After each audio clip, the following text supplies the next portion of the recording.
What's up, everybody, and welcome back to another movie review. I'm Chase Lee, and the movie I want to take a look at right now is It Chapter 2. Now, this one comes from Warner Brothers. It is directed by Andy Muschietti, and this is the sequel to the 2017 hit film, It Chapter 1. And this sequel follows the losers 27 years later, and all of them, except for one of them, have moved out of Derry, and they've started their lives. Some of them married, got pretty good jobs. McAvoy is an author. That's all I really know because I didn't really explain too much with everyone else's occupations, but we see how everyone is dealing with their lives post the tragic events that happened in Derry, and it seems like all of them are doing pretty well in life, but you can sense that Pennywise has messed them all up on a psychological level. Just it depends on how much they're showing it. So Mike is the only one that lives in Derry still. So he's out about the town, and he comes across the bridge, and he sees writing in blood, and he realizes that Pennywise is back. So he's like, no, I'm not going to do this again. So he calls everyone up, and he's like, listen, this is Mike. Pennywise is back. You guys need to come back to town so we can defeat this and destroy it once and for all. And so they all come back. They band together, and they try to take down Pennywise. And so, going into this this sequel, I really liked Chapter 1 when I first saw it, but I've seen the movie 5 times now, which is rare for me to do just because schedule and everything. So I'm going just to admit it right now. I don't know why I said I really liked it, because I love it. I love that film quite a bit, and I never read the book or anything, but I saw the miniseries, and I just thought it was a huge step up from the miniseries back in 1990. I really enjoyed myself, and it was an elevated studio horror film. That when you compare it to something like Annabelle Comes Home, it's like The Godfather compared to that. It's a very well crafted, very well handled film that is equal balances of horror that can scare the crap out of you, and then also be a movie about trauma and dealing with grief or loss or whatever within characters that are hitting that prepubescent age and having them coming to age and dealing with that. And so that's the balance you need for this movie. And so going in for the sequel, super stoked. Love the first one. Muschietti's coming back. The adult cast looks really great on a physical level and a acting level. All of them are talented. So this was it. I was like, this is going to be great. The trailers have been really great. I've been amped to see this movie. I walked out of it, and I got to tell you, I don't know where to grade it. I'm right now on a grade fence where it's between a C plus and a B minus, but I'm going to go ahead and talk it out with you guys because I don't want to do you guys dirty like that. Rate it a C plus, then rate it higher like tomorrow or vice versa. They're two completely different on the grade scale, and that's where I'm kind of at right now because there's a lot of good stuff about it, a lot of stuff I didn't really care for. So let's just kind of jump into this. So the two things that I've been seeing in everyone's reviews about this film are its runtime and the performances. That's basically it. Those are the two things I've been hearing about. And so to address the runtime, it is 2 hours and 50 minutes. That is 40 minutes longer than the first one. Huge jump. If you're asking me personally, I did not find the runtime bothersome. I am a bit biased because I like these characters. I like this world. I like Derry. I like the story. I've become invested so much into these characters. It did not bother me to watch almost 3 hours worth of them going around Derry trying to kill Pennywise. Did not bother me. Could I see stuff being cut out? Absolutely. There is some filler in this movie that you could have easily chopped down. Because every time when one of the losers would run into Pennywise, it's like a 10-minute sequence. There's 7 of them. So you juggle around, almost an hour right there. You can cut down just a little bit. So I understand where people are having a problem with the runtime. Me personally was not bothered by the runtime of the movie because I did think it was well paced, but that is different from the actual editing of the film. So, and then the performances are really great. The adult cast, fantastic. The chemistry is there. They are fully in tune to their younger counterparts. It's almost as if nothing has been skipped. Like, I feel like I just watched chapter 1 for the first time like the day before, and I'm watching chapter 2. It's a great flow and continuation of the characters on a casting level and performance level. All of them do very well for their younger counterparts. And my top 3 are actually probably going to be different from other people. Bill Hader is phenomenal in this movie. He is a stand-up comedian. He's jokey. Bill Hader, you know he's funny. He's got that comedic timing, but there's a lot of vulnerability and depth within his character as the movie unravels, and he kind of unravels as a character. And by the time you get to the climax of the third act, he's just so good that you're like, wow, this was genius casting. Jason Ransom, who plays Eddie, the germophobic kid, he's also really great. And he also makes it his own to not be overly cartoonish, which he is a bit at first. But he slowly started to get into that character, and I really started to love him towards the end. And, leading up to his climax towards the third act is really kind of poetic as well. And then Jay Ryan, who plays Ben, he's also top 3 for me. Just knowing that he was fat as a kid, and that's really kind of troubled him his entire life and forced him to lose weight, but you know that he's a little insecure on the inside. It's just like, I get that. I get where you're coming from. It's heartbreaking, but great job. McAvoy, Chastain, they're good in their roles. There's not really much given to them, but they are good for what is given. Isaiah Mustafa plays Mike. He's great. And then Andy Bean as Stanley, great. Almost looks exactly like the kid. It's crazy. So the performances are great. Going back to Muschietti and the screenwriting, I think this is where people are going to have their issues with, because Muschietti did a good continuation of crafting this story, the world building of Derry, the atmospheric mood of the horror sequences. Like, it's all there. He continues his path that he set for himself in chapter 1. Where I think he gets carried away is that he's got a lot of stuff to juggle. So a lot of stuff is going to appear in this film, whether it be dialogue-based, story-based, character-wise, and some of it just kind of floats off into existence, and you're like, what was the point of introducing all this if we weren't going to follow through with it? So I think on a kind of story level, I think this is where it might be a little uneven for Muschietti, and I think there was just a lot to handle. I mean, we're talking about a 1,000-page book, I think, and so there's a lot to adapt.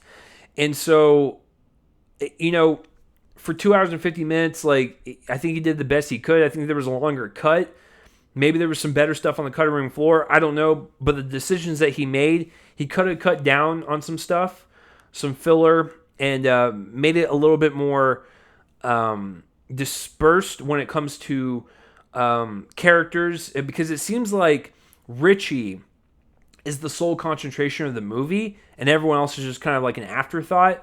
Once again, kind of going back to that problem, maybe there was just a little bit too much to handle, which is ironic because he handled 7 characters in the first one, but I thought that was really done very well, and everyone had their moments to shine. We got to see their home life. Like, it was well balanced, but it just seems like the scale has been tipped over in favor of like 1 or 2 characters, and then the rest were just like, they're there. They're there to stop Pennywise, but it is what it is. Yeah, and then, like I said, the sequences that he crafted with all the scares are effective, and they're just as fun and bonkers as Chapter 1.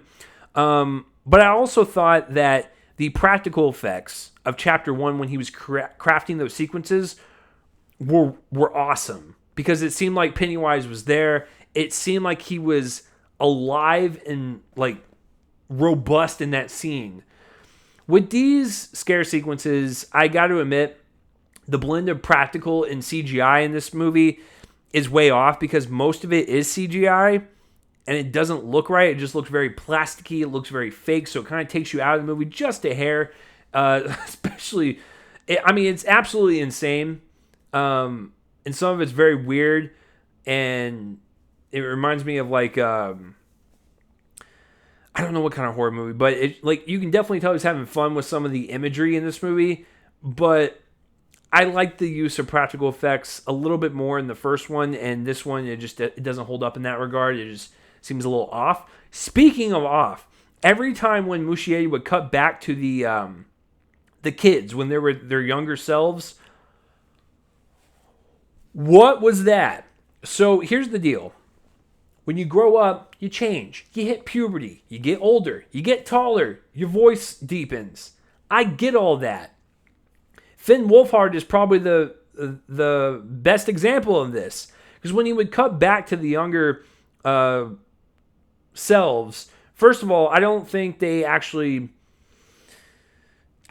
was necessary to cut back to the younger selves as much as they did, just because, first of all, they weren't cut. It wasn't cut back to a lot, and you can make an argument that you can cut them out and it would make the movie just fine. Who knows? But anyways, when he did cut back to it, it was very weird because they used de-aging technology on some of the actors, and it looked very like waxy and like really plasticky and fake, especially on Finn Wolfhard's face and Ben's face. And they used this weird ADR that would capture the voice of obviously the actors when they're older, and they hired the pitch to make it seem like it was the higher voice of their selves from chapter 1. It was some of the strangest flashback sequences I've seen in quite some time. Just on a technical level, and the decisions that Muschietti made to de-age and do all that with the actors and the ADR and the high-pitched stuff, it was freaky and super distracting, so I didn't really care for that.